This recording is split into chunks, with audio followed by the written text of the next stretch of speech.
আমার আম্মা ফর্সা ছিলেন না, দাদি ছিলেন একরকম বিশ্ব সুন্দরী। দুই ফুপুর বড়জন দাদির মতোই সুন্দরী ছিল, আর ছোটজন ছিল খুব কালো। আম্মা তো ছিলেন শ্যামবর্ণের, দাদি শখ করেই আম্মাকে বউ করে এনেছেন। আব্বা নিজেও কালো, আব্বা হচ্ছেন দাদা দাদির বড় ছেলে। আম্মা বউ হয়ে এসেছেন বড় ফুপুর বিয়ের কয়েক বছর পরে। ছোট ফুপু সংসারেই ছিল। দাদি আম্মাকে পছন্দ করলেও আমার ছোট ফুপু একদমই পছন্দ করতেন না। ফুপু নিজে অনেক কালো, তারপরও আমার আম্মুর সৌন্দর্য নিয়ে প্রশ্ন তুলতেন। সবসময় দাদির সাথে তুলনা করে বলতেন, বিশ্বসুন্দরী শাশুড়ির কাউয়া মার্কা পুতের বউ। অথচ আমার বিশ্বসুন্দরী মার্কা দাদির পেটেই জন্ম নিয়েছে ওই কালো ফুপুর। ফুপু নিজেই একদম কালো, চেহারাও ভালো ছিল না, কিন্তু বারবারই আঙ্গুল তুলেছেন আমার চেহারা, গায়ের রং নিয়ে। দাদির সাথে তুলনা করতে করতে একসময় দাদির মনও বিষিয়ে ফেলে। ফুপুর কুটকাচালিতে দাদিও আম্মাকে অপছন্দ করতে শুরু করে। ফুপু আম্মাকে কালী বলে ডাকতো। আস্তে আস্তে দাদাবাড়ির সবাই আমার আম্মাকে কালী বলে ডাকা শুরু করে। অথচ ফুপু নিজেই আমার আম্মার চেয়ে কয়েক গুণ কালো ছিল। কিন্তু তাতে কি, অন্য বাড়ির মেয়েকে বলতে তো আর বাধা নেই। আমার আম্মা এতিম ছিল, এতিম মেয়ে দেখেই দাদি এনেছিলেন, কিন্তু সেই এতিম মেয়ের উপর এই এক প্রকার সীমাহীন অত্যাচার নেমে আসে। আম্মার কোনো কাজই ফুপুর পছন্দ হতো না। সবসময় আম্মাকে বলতো রূপও নাই, গুণও নাই। একটা সময় দাদিও এসব বলতে শুরু করে। আমি আম্মার ডায়েরি পড়েছি, যখন আম্মার প্রথমবার প্রেগনেন্সি শুরু হয় তখন ফুপু ভাত মেপে দিত।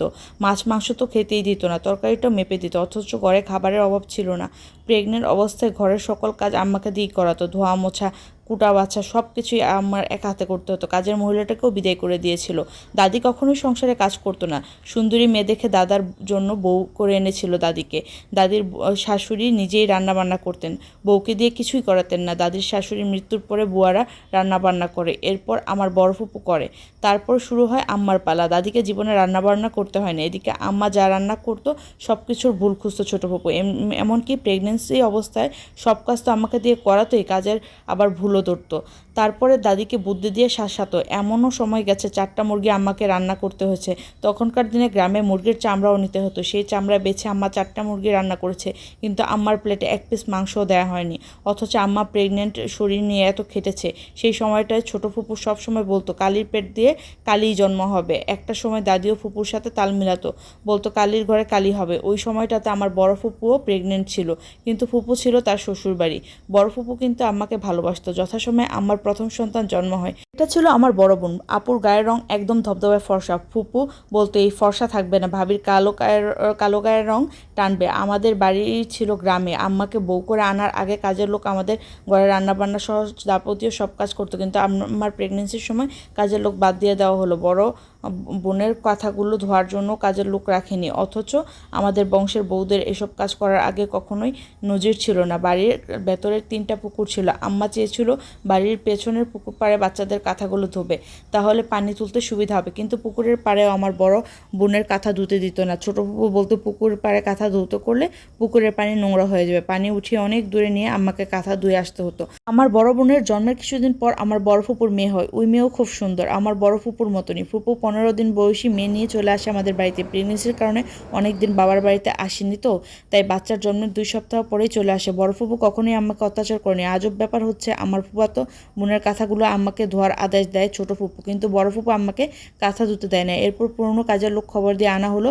বাড়ির কাজের লোক বড় ফুপুর মেয়ের কাঁথা ধৌত করতো বাড়ির পেছনের পুকুরে। অথচ ছোট ফুপু আম্মাকে পুকুর পাড়ের কোথাও কাঁথা ধুতে দিত না। ব্যাপারটা এমন, আমার বোনের কাঁথা ধৌত করলে পুকুরের পানি নষ্ট হবে, কিন্তু বড় ফুপুর মেয়ের কাঁথা ধৌত করলে পুকুরের পানি নষ্ট হবে না। তখন আম্মাকে পুকুর থেকে পানি তুলে নিয়ে দূরে গিয়েই কাঁথা ধুতে হতো। ছোট ফুপুর এতটা শাসন ছিল, এই ব্যাপারটা নিয়ে আমার বড় ফুপা প্রথমে প্রতিবাদ করেন। ছোট ফুপু বড় ফুপুকে বুদ্ধি দেয়, দেখছো তোমার জামাই ভাবির কষ্ট দেখে, কিন্তু তোমার কষ্ট ভালোভাবে দেখে না। বড় ফুপু আমাকে মোটামুটি ভালোবাসতো। ওনার স্বামীকে নিয়ে সন্দেহ ঢুকে দেওয়ার চেষ্টা করে ছোট ফুপু। এভাবেই চলতো নিত্য অত্যাচার। আমার আব্বা বিয়ের আগে থেকেই অন্য জেলায় চাকরি করতেন, বেসরকারি কলেজে। বাড়ির সব ঘটনা আব্বার কাছে বললে ফুপু সব অস্বীকার করতো। আব্বা ট্রান্সফার হয়ে আসার চেষ্টা করেছিল, কিন্তু তখনও পারেননি। আরও 2 বছর পরে আমার মেজো বোনের জন্ম হয়। আমার এই বোনও দাদির মতোই ধবধবে ফর্সা হয়। এরপরও ফুপু ক্ষিপ্ত হয়।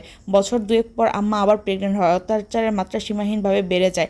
আমার আগের 2টি মেয়ে হয়েছে তো, ছোট ফুপু বলতো এইবারও মেয়ে হবে, আর মেয়ের দরকার নেই, মেয়ে হবে এমন অজুহাতে আমাকে খাবার দাবার একদমই কমিয়ে দিয়েছিল। সেবার আমার এক ভাইয়ের জন্ম হয়। ভাইয়ের ওজন ছিল মাত্র 1.5 কেজি। আম্মাকে খাবার দাবার কষ্ট দেওয়ায় বাচ্চার ওজন কম হয়েছিল। ভাইকে বাঁচানো দায় ছিল। অনেক চেষ্টার পর আমার ভাই বেঁচে গেল, কিন্তু আব্বা এবং বংশের আমাদের জেনারেশনের প্রথম পুত্র ছিল ভাই, যার জন্ম হয়েছে মাত্র 1.5 কেজি ওজন নিয়ে। জন্মের পরও আম্মারই দোষ হয়।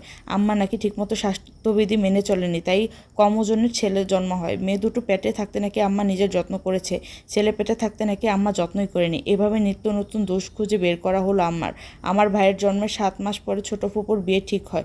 এরপর বদলে যায় সব সমীকরণ। এই গল্পটি 3টি পার্টে আমি বলবো, যেহেতু গল্পটি অনেক বড়। গল্পটির নাম চূড়ান্ত প্রতিদান। এটি লিখেছেন সামি আদনান। এটা একটা বাস্তব ঘটনা থেকেই নেওয়া হয়েছিল গল্পটা।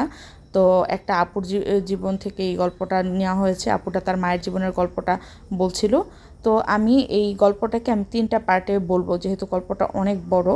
আর গল্পটা যদি ভালো লাগে, আপনারা যদি আর নেক্সট পার্টগুলো জানতে চান, তাহলে অবশ্যই আমাকে একটা লাইক কমেন্ট করে জানিয়ে দেবেন আর ফলো করে আমার সঙ্গেই থাকবেন। আর আজকে আমি দুপুরে যা রান্নাবান্না করছিলাম সেটাই আজকে শেয়ার করছিলাম। আর বৃষ্টি হচ্ছিল, তো তাই পাট পাতা আর কি আনা হয়েছিল। পাট শাক রান্না করার পর কিছু পাতা বেঁচে গিয়েছিল, সেই পাতা দিয়ে আজকে পাট পাতার বড়া করেছিলাম। আর এই পাট পাতার বড়াটা খেতে সত্যিই খুব অসাধারণ। আর এটা কিভাবে রান্না করছিলাম, এটার রেসিপিটা তো আপনারা দেখলেনই। এই তো আমার ভাজা পুরো প্রায় শেষ, এই ভাজা শেষ হয়ে গেছে। এখন সবার জন্য এটা সার্ভ করব।